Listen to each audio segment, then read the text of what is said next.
আসসালামু আলাইকুম এভরিওয়ান, আশা করি সবাই ভালো আছেন। আমি রবিউল ইসলাম, বগুড়া। দেখতে পাচ্ছেন আমার সামনে এগুলা হচ্ছে সব মাটির তৈরি ব্যাংক। ওই যে আমার এক ভাই দেখতে পাচ্ছেন ব্যাংকের উপরে সুন্দর করে রং লাগাচ্ছে। আপনাদের দেখানোর চেষ্টা করতেছি, দেখতে থাকুন। আজকে আপনাদের সব এই মাটির তৈরি যা যা আছে এই বাজারে আমি দেখানোর চেষ্টা করব। এই বাজারটাতে আমি ঢুকতেছি, আমি যাচ্ছি মাটির যেগুলো আসবাবপত্র আছে ওগুলো দেখানোর চেষ্টা করতেছি। চলুন আমার সাথে। আর এই বাজারটা কোথায় আমি ভিডিও লাস্টে অ্যাড্রেস আপনাদের দিচ্ছি। ও মাই গড, দেখতে পাচ্ছেন কত সুন্দর, কত সুন্দর। এগুলার উপরে বিশেষ করে ফুলের তোড়া, ফুল, এই যে ফুল রাখা হয়, এই যে মাটির, এগুলা সব কিছু কিন্তু মাটির। এগুলা আপনার ঘরে সাজায় রাখলে ঘরটা অনেক সুন্দর লাগবে।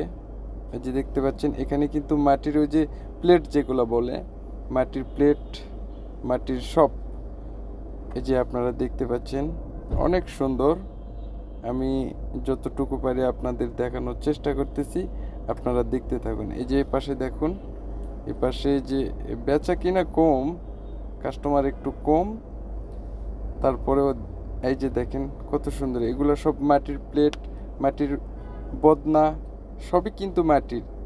এই রুমে যা আছে, এই শোরুম, এটা একটা শোরুমই বলি, মাটির শোরুম। এই শোরুমের ভিতরে যা আছে সবই মাটির, তবে অনেক সৌন্দর্যে ভরপুর। আপনারা দেখলে বুঝতে পারবেন কত সৌন্দর্যে ভরপুর এই বাজারটা। এই বাজারটা আমি লাস্টে আপনাদের অ্যাড্রেস, ঠিকানা আমি সব দিয়ে দিচ্ছি, আপনারা দেখতে থাকুন। আগের মানুষ কিন্তু এই মাটির তৈরি জিনিস বেশি ব্যবহার করত। এই যে দেখেন আপেলটা কত সুন্দর করে বানাইছে, এই যে দেখুন, দেখলেই মন ভরে যায়। তবে আপনাদের আমি এই জায়গার ঠিকানাটা আমি বলি, মুখে বলি। এই জায়গাটা হচ্ছে আপনার বাংলাদেশের জাতীয় স্মৃতিসৌধ কিন্তু সাভার নবীনগর।